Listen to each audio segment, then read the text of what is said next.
U o'tgan yillarga achindi. Yaxshi kelin bo'laman deb tongni hammadan oldin qarshi olardi.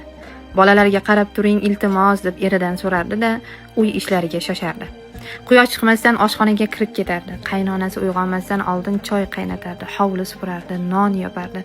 Hammasi joyida bo'lish kerak edi. Farzandlari uyg'onganda ularni sochlarini silashga ham ulgurmasdi. Keyin gaplashamiz, hozir ishim ko'p degan so'zlarni takror aytardi. Hatto bolalari yig'lab qolsa ham mehmon eshitib qolmasin deb ovozini pasaytirishni iltimos qilgan kunlari bo'ldi. Bayramlarda u dasturxon boshida emas, oshxona bilan mehmonxona o'rtasida yugurib yurdi. Boshqalar kulib o'tirgan paytda u sovib qolgan choyini ichardi. U hech qachon shikoyat qilmadi, yo'q, kelin shunday bo'lish kerak deb o'ziga takrorladi. Ammo yillar o'tib bolalari ulg'aygach u tushundi. Toza uy yana tozalanadi. Mehmon yana keladi, ammo bolalarning yoshligi, ona mehriga to'ymagan nigohlari ortga qaytmaydi. Kattalarning ko'nglini olishga urinib, kichik yuraklarning ehtiyojini kech sezdi. Yaxshi kelin bo'lishga shoshilib, yaxshi ona bo'lishdagi eng muhim lahzalarni qo'ldan chiqarganini kech anglab yetdi.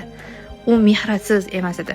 U charchagan, band va o'zini oxirida qoldirgan ona edi.